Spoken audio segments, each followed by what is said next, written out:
दिल्ली में paper leak चोरों के खिलाफ अनिश्चितकालीन अनशन पर बैठे देश के वरिष्ठ सामाजिक कार्यकर्ता सोनम वांगचुक के आंदोलन को मालेगांव के हम भारत के लोग जनसमूह ने अपना खुला समर्थन घोषित किया है। इस संबंध में मालेगांव के माननीय अपर जिला अधिकारी को एक ज्ञापन सौंपा गया। इस ज्ञापन में कहा गया है कि देश के मासूम छात्रों का भविष्य बर्बाद करने वाले पेपर चोरों को कड़ी से कड़ी सजा मिलना बेहद जरूरी है। इस गंभीर विषय पर केंद्र सरकार के उदासीन रवैये की नागरिकों ने कड़े शब्दों में निंदा की है। सोनम वांगचुक किस राजनीतिक विचारधारा से जुड़े हैं, इससे परे हटकर वे आज केवल छात्रों के हित और न्याय के लिए अपने प्राणों की बाजी लगाकर अनशन पर बैठे हैं। इसीलिए मानवता और सामाजिक सद्भाव की भावना से मालेगांव के नागरिकों द्वारा उनके इस आंदोलन का पुरजोर समर्थन किया जा रहा है। सोनम वांगचुक ने शिक्षा, पर्यावरण संरक्षण, सैनिक हित और प्रकृति संवर्धन जैसे विभिन्न क्षेत्रों में जो सराहनीय कार्य किए हैं वे अत्यंत उल्लेखनीय हैं। आज देश को उनके जैसे सच्चे राष्ट्रभक्त की बेहद जरूरत है। इसीलिए उनसे अपना अनशन समाप्त करने का विनम्र अनुरोध भी इस ज्ञापन के माध्यम से किया गया है। इस ज्ञापन पर हम भारत के लोग समूह की ओर से सुभाष परदेशी, मोहन कांबळे सहित कई अन्य सामाजिक कार्यकर्ता के हस्ताक्षर मौजूद हैं। आपल्याला समाजात वावरताना बघा असं शिकवले गेलेलं असतं की बाबा मेहनत करत राहा, मेहनत केल्याने फळ भेटेलच बा. हो सांगत नाही का एका कवीने लिहिलेलं आहे बघा, नेहरू से डर कर नैया पार नाही होती और कोशिश करने वालों की हार नाही होती. इथं आपण सगळेच वावरताना आता आजकालच्या मुलांचे टकलं पडलेले आहेत आणि असे 2-2, 4-4 लाखामध्ये पेपर विकले जात आहे. तर अशा या सरकारच्या बंडखोरी मध्ये सर्व आमचे जमलेले मित्र परिवार आम्ही या सरकारला एकच सांगू इच्छितो, सरपरोसी की तमन्ना हब हमारे दिल में, देखना है जोर कितना बाजू कातिल में.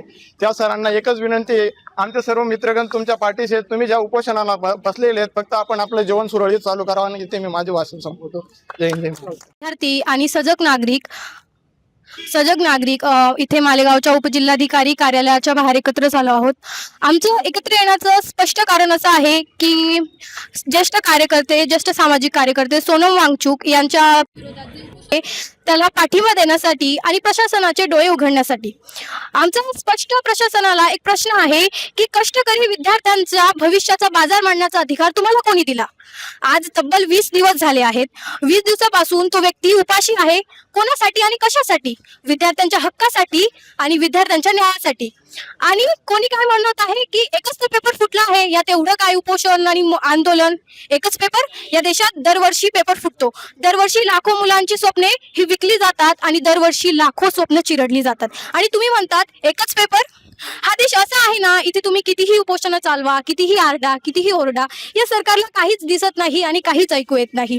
म्हणून आम्ही सर्वजण सोनम वांगचुक सरांना हात जोडून विनंती करतो की आपण आपले उपोषण आता सोडावे, कारण ही लढाई आहे ना ती खूप मोठी आहे आणि आम्हाला तुमची साथ हवी आहे आणि त्यात तुमची प्रकृती चांगली राहणे ही खूप गरजेचं आहे। आणि लक्षात आणि सरकारला आमचा शेवटचा इशारा की आता पुरे आहे, डोळे उघडा आणि पेपर फुटीच्या विरोधात कठोर कायदा करा आणि विद्यार्थ्यांना न्याय द्या। मित्रांनो, लक्षात ठेवा की ज्या देशात विद्यार्थ्यांचं भविष्य विकलं जातं ना, तो देश कधीच पुढे जाऊ शकत नाही आणि हो कधीच महासत्ताही बनू शकत नाही।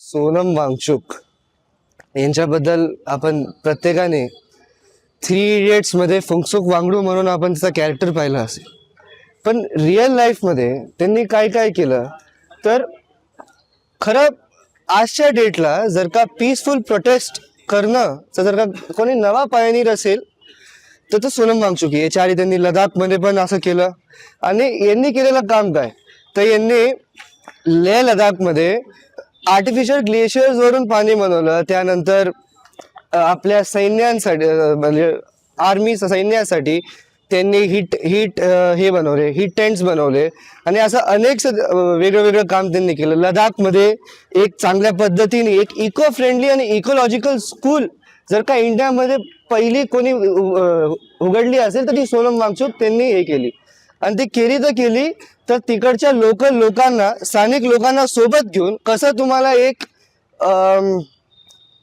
कोऑपरेटिव्ह सोबत येऊन प्रत्येकांसोबत येऊन एक सस्टेनेबल डेव्हलपमेंट कशी करायची आणि ती कशी होऊ शकते तर याचं जर का कोणी जगाला दाखवून दिलं असेल तर ते सोनम वांगचुक आहे।